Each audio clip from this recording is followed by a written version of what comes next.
बिस्मिल्लाहिर्रहमानिर्रहीम। आज की इस वीडियो में हमारे पास एक्सरसाइज 5A का बेसिक लेवल का फर्स्ट क्वेश्चन है। इस क्वेश्चन की रीडिंग करते हैं। लिखा है solve each of the following equations. अब यहाँ से सॉल्व से क्या मुराद है ये हमें पहले अंडरस्टैंड करने की ज़रूरत है।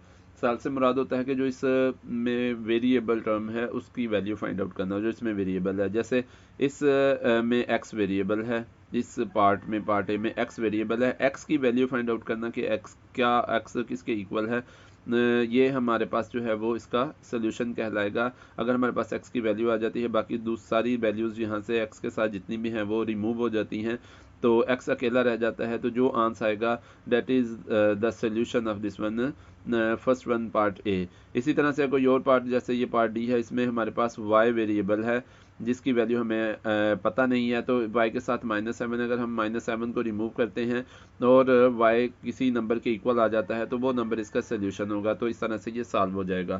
तो चलते हैं पार्ट ए की तरफ। यहाँ पे अब हमारे पास जो है वो दो मेथड हैं इसको सॉल्व करने के लिए। पहले मेथड में हम देखते हैं कि बहुत ईजी सा मेथड है जो कि मैं आमतौर पर यूज़ करता हूँ, और इसमें यह है कि x है। अब यहाँ पे हमारे पास +8 है। हमने यहाँ पे जस्ट x की वैल्यू फाइंड आउट करनी है। इसका मतलब है कि 8 जो है वो +8 जो है वो एक्स्ट्रा है। अगर हम इसे इक्वालिटी साइन के दूसरी साइड पे मूव कर देंगे तो इक्वालिटी साइन के दूसरी साइड पे मूव करने से जो भी फंक्शन होता है वो अपोजिट हो जाता है। जैसे प्लस है तो वो माइनस हो जाएगा और आगे हमारे पास 8 आ जाएगा। इस तरह से हमारे पास x की वैल्यू 15 - 8 7 आ जाएगी। तो दोबारा से देखते हैं कि हमारे पास जो भी यहाँ पे वेरिएबल के साथ नंबर होगा जो ऐड हो रहा होगा वो अपोजिट हो जाएगा, यानी कि वो माइनस हो जाएगा और सब्ट्रैक्ट हो जाएगा दूसरी साइड पे जाके इक्वालिटी साइन के। और अगर जो है वो यहाँ पे जो है मल्टीप्लाई हो रहा होगा तो वो डिवाइड हो जाएगा। इस तरह से यहाँ डिवाइड कर देगा दूसरी साइड पे जाके जो यहाँ पे मल्टीप्लाई हो रहा होगा। जिस तरह से हम देखते हैं कि इक्वालिटी साइन जो है वो एक बाउंड्री है, और बाउंड्री के एक साइड पे अगर एक नंबर है पॉजिटिव, दूसरी साइड पे नेगेटिव हो जाएगा। यहाँ पे मल्टीप्लाई हो रहा है, वहाँ पे जाकर उसे डिवाइड करेगा, या डिवीजन साइन के साथ वो लिखा जाएगा। यहाँ पे मल्टीप्लिकेशन साइन के साथ है तो वो डिवीजन साइन के साथ लिखा जाएगा। अच्छा, दूसरा मेथड हमारे पास ये है कि अगर हमने यहाँ से +8 को रिमूव करना है तो +8 यहाँ से कैसे रिमूव हो सकता है। इसमें हम ऐसे करेंगे कि +8 में अगर हम -8 कर दें तो इस तरह से जो है ये यहाँ से 8 रिमूव हो जाएगा। 8 - 8 0 आ जाएगा। और अगर हमने ये जो है ये कह लें कि एक बैलेंस की तरह है कि ये हमारे पास एक बैलेंस है, ठीक है। जैसे यहाँ पे ये इक्वालिटी साइन एक बाउंड्री की तरह था, यहाँ पे एक बैलेंस की तरह है कि जैसे एक बैलेंस में आप कोई भी वेट करते हैं तो यहाँ पे ये दोनों लेवल इक्वल हैं, मतलब सेम है। x + 8 जो है 15 के इक्वल है। तो आपने अगर यहाँ पे कुछ ऐड करना है वेट, तो दूसरी साइड पे भी कुछ ऐड करना पड़ेगा। या सपोज कि आपके पास यहाँ पे कोई जो है वो वेट है और यहाँ पे आपके पास कोई चीज़ है, तो आपने जो है वो देखा कि वेट के साथ आपने कुछ और ऐड किया हुआ है, तो अगर आपने इसको रिमूव करना है तो इसमें से भी कुछ रिमूव करना पड़ेगा। अगर इसमें कुछ ऐड करना है तो इसमें भी कुछ ऐड करना पड़ेगा। इस तरह से यहाँ पे इक्वालिटी साइन जो है वो एक बैलेंस के तौर पर जो है वो वर्क कर रहा है।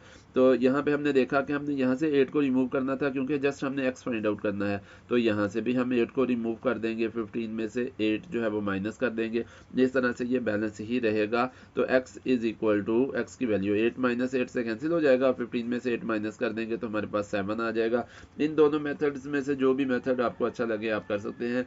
मैं तो ये फर्स्ट वाला मेथड यूज़ करता हूँ क्योंकि सेकंड में मुझे जो है वो कैलकुलेशन जो है यहाँ पे मैं देखता हूँ कि ज़्यादा करनी पड़ती है, और फर्स्ट में कैलकुलेशन कम करना पड़ती है, इसलिए मैं फर्स्ट मेथड ही यूज़ करता हूँ।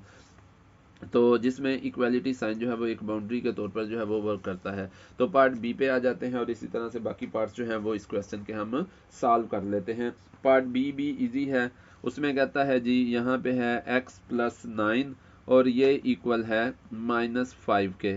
तो अगर हमने यहाँ पे x की वैल्यू फाइंड आउट करनी है, यानी कि इसको सॉल्व करना है, x की वैल्यू फाइंड आउट करनी है, तो इक्वालिटी साइन के +9 जो है वो एक्स्ट्रा है, ये दूसरी साइड पे चला जाएगा। बाउंड्री के दूसरी साइड पे जाके प्लस जो है वो अपोजिट में माइनस में चेंज हो जाएगा और ये -9 लिखा जाएगा। इस तरह से हम यहाँ पे देखते हैं कि इन दोनों में से 9 बिगर है, उसके साथ माइनस का साइन है, आंस में भी माइनस का साइन आएगा। इन दोनों नंबर्स के साथ सेम साइंस है, इस वजह से इन दोनों का सम ले लेंगे। जब सेम साइंस नंबर्स के साथ हो तो उनका सम लेते हैं, जब डिफरेंट साइंस हो तो उनका डिफरेंस लेते हैं। सम का मतलब है कि उनको ऐड कर देंगे, तो इस तरह से हमारे पास -14 इसका आंसर आ जाएगा। बी के बाद हमारे पास आ जाता है जी पार्ट सी। पार्ट सी है हमारे पास यहाँ पे x minus 5 is equal to 17, x minus 5 is equal to 17। अब यहाँ पे -5 एक्स्ट्रा है x के साथ, x की वैल्यू हमने फाइंड आउट करनी है, इसको सॉल्व करना है।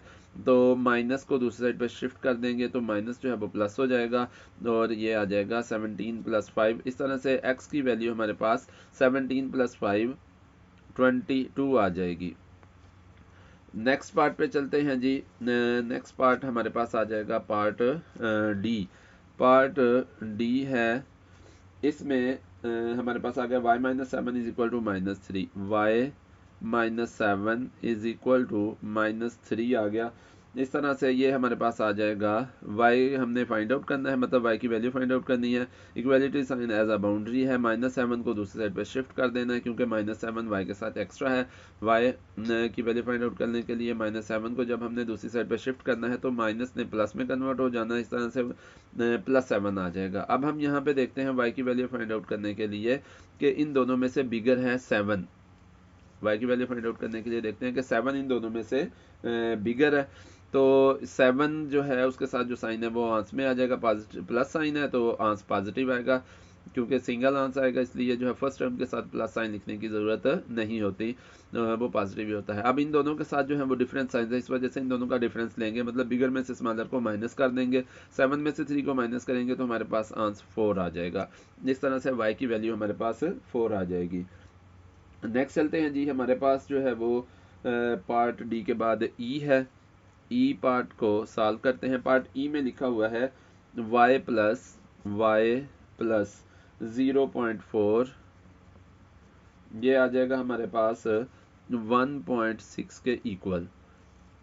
अच्छा, यहाँ पे हम देखते हैं तो y की वैल्यू हमें चाहिए, y के साथ प्लस 0.4 एक्स्ट्रा है, इसको दूसरी साइड पे शिफ्ट कर देंगे, ये आ जाएगा 1.6 माइनस 0.4। इस तरह से y की वैल्यू हमारे पास 1.6 में से 0.4 को माइनस कर देंगे, तो ये बन जाएगा। यहाँ पे हम करते हैं 1.6 माइनस 0.4, 6 में से 4 को माइनस किया तो 2 आ गया, डेसिमल पॉइंट आ गया और 1 आ जाएगा। तो इस तरह से हमारे पास आंसर आ जाएगा 1.2। और इसमें से ये याद रखें, मैं ये बताना भूल गया कि इन दोनों में से 1.6 जो है वो बिगर है, उसका साइन आएगा, मतलब वो पॉजिटिव है तो आंसर भी पॉजिटिव आएगा। और इन दोनों के साथ डिफरेंस साइन है, इस वजह से इन दोनों का हमने डिफरेंस लिया है, मतलब इनको सब्ट्रैक्ट कर दिया है। आगे चलते हैं तो हमारे पास है जी पार्ट सी के बाद पार्ट डी, इसको हम ऊपर ही सॉल्व कर लेते हैं। यहाँ पे पार्ट डी को सॉल्व करते हैं।